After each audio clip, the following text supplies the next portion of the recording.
Okay, we're going to quickly review balancing equations. We're going to make it as quick as possible, but also hopefully a little clear. Just make sure you're asking questions if you're not understanding it. This video isn't to teach you how to do it, it's just remind you the little things and hopefully clear up any questions you have for quick stuff like homework. Okay, so quick review, we have subscripts and we have coefficients. We're going to start with subscripts. The prefix sub means below or underneath, like a submarine or substandard. So if we write a formula like H2O2, your subscripts, the little ones written underneath the other ones, are your 2's. And that tells you how many you have of something. So how many hydrogen, how many oxygen. So here we have 2 hydrogens, 2 oxygens. That's a 0, not a 20. Now one that's a little harder, H2o Dihydrogen Monoxide, that's water. In this case, you have a subscript 2. So we have 2 hydrogen, but with no subscript, that's really an imaginary 1. So we only have 1 oxygen.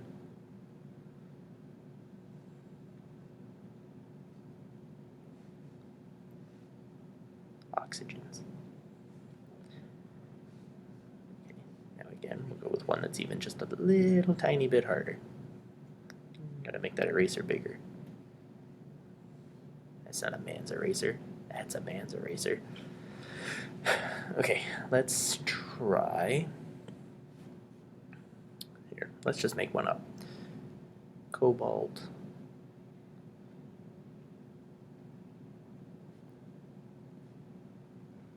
phosphate.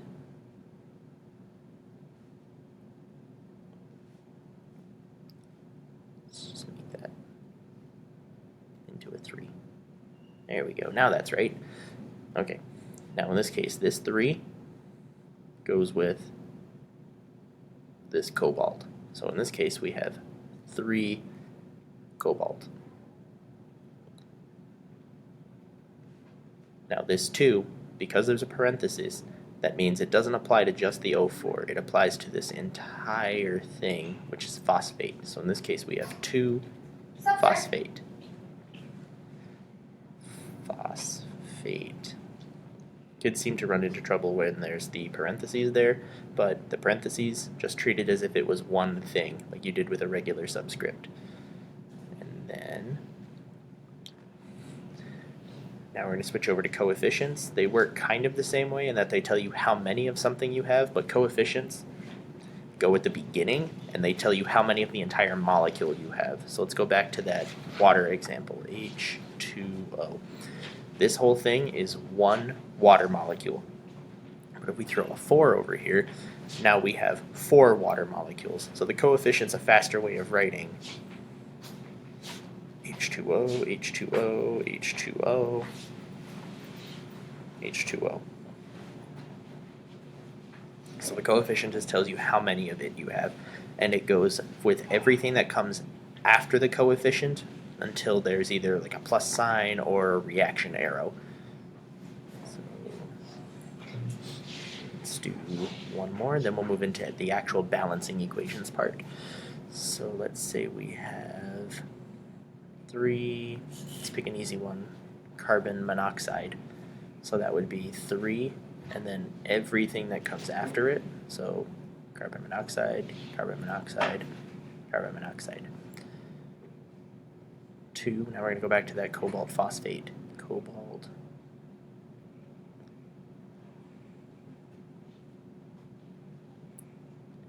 Okay, now individually the subscripts apply to just what's inside, but the 2 at the beginning applies to this entire thing. So really we have this cobalt 3 phosphate, cobalt 2 phosphate, my bad, and then another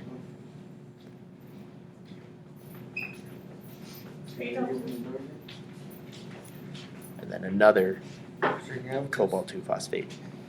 Okay, so the coefficient just applies to everything that comes after it.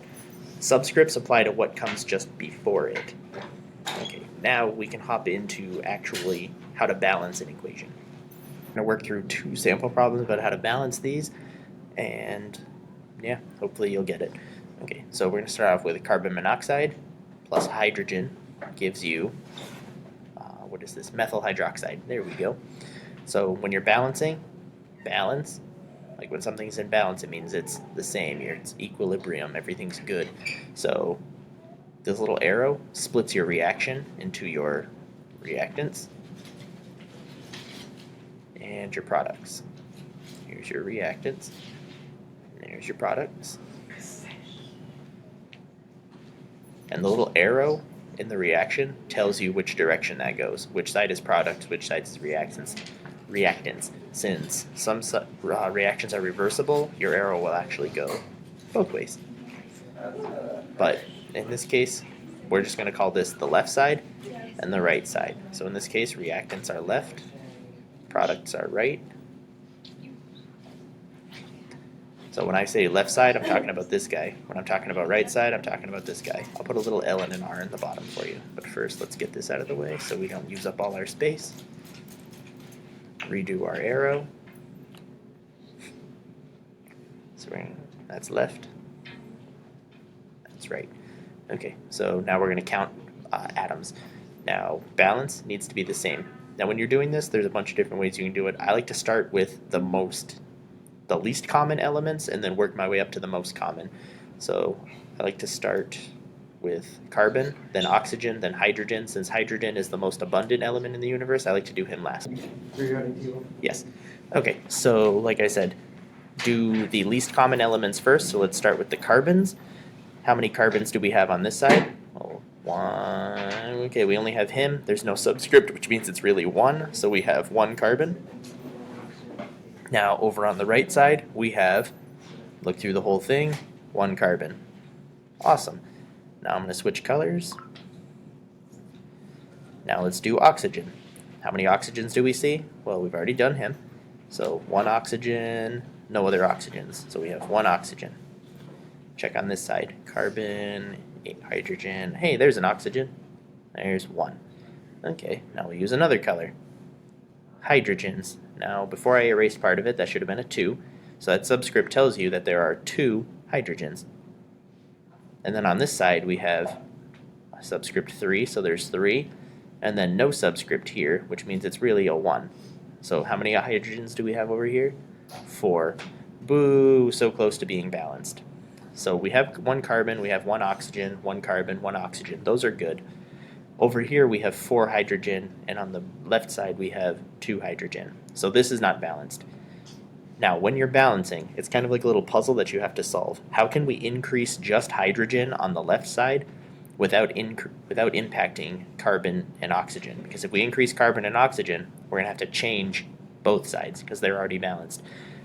So the way you do that is look at these two numbers that you have and see if there's a relationship.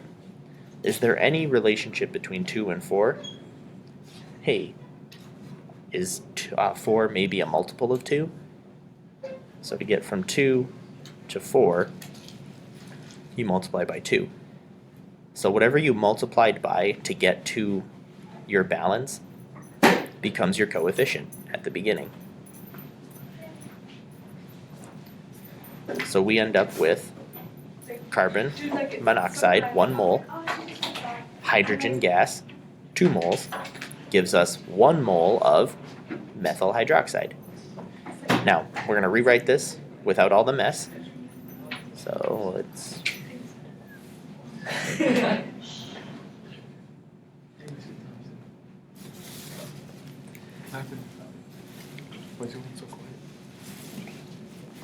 So in this case, we're going to start again. We're going to have carbon monoxide plus, and then we ended up with 2 hydrogen yields 1 mole. Whoops, I totally messed that up. Boop. CH3OH. There we go. Now we're going to go through and check our numbers just to be sure. Let's go back to black. For carbon, we have 1 and 1. Hey, that's white. That's not black. Okay, there we go. So carbon, 1 and 1. Oxygen, 1 and 1. And then hydrogen, 2. times your subscript means we have 4 hydrogen. Then over here we have 3, plus we had some technical difficulties there, but we're back on track now. Okay, so here we have 2 iron, 1 iron. So we're going to kind of balance it as we go. First off, not enough iron, so add a coefficient here, which turns this 1 into 2 iron. Hooray, now he's balanced. Now let's look at oxygen. So he has a 3, he has a 1, so really, let's change colors. We end up with 4 oxygen, and over here, we only have 2. Oh, so sad. Oops, there should be a plus there. So let's balance as we go again. Turn him into a 2, which now gives us 2 times 2. Now, we have 4 oxygen. Yay, life is good again. Now over here, let's count our carbon. 1 carbon, 2 carbons. No, so sad. Now, to keep balancing like we've been doing, you would think you just throw a 2 on there, but then look what that does to your oxygen. Let's go back to oxygen. Now you would have 2 over here, plus these 3. That would give you 5 oxygen. But how many do we have over here? Only 4. So if we increase him to 3, that'll give us 6, and we end up ping-ponging back and forth without really solving anything. So this is where you use your GT brain, and let's think outside the box. We know we need at least 2 carbon, but if we do that, that's going to change him. So how about we try this instead? We'll get rid of, oops, make that a little smaller. There we go. Get rid of him. Turn him back into carbon dioxide. So let's try this instead. What if we make him, leave him a 2. Let's try making him a 3, because we have to have an even number over here. We already have an odd number, so let's try here, see what we end up with. Now we have 3 oxygen plus 3 oxygen. So now we really end up with 6 oxygen.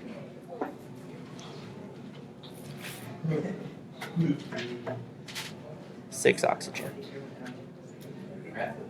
Over here we have 4, but can we increase this to a 3?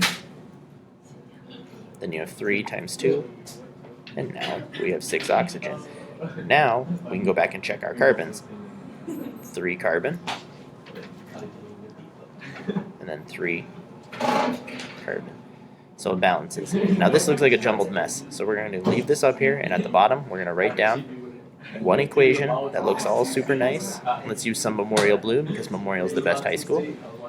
H2o 3 plus, we ended up with the coefficient 3. 3CO yields 2 iron plus, let's get this out of our way. Then we ended up with, over here, we had a 3CO2.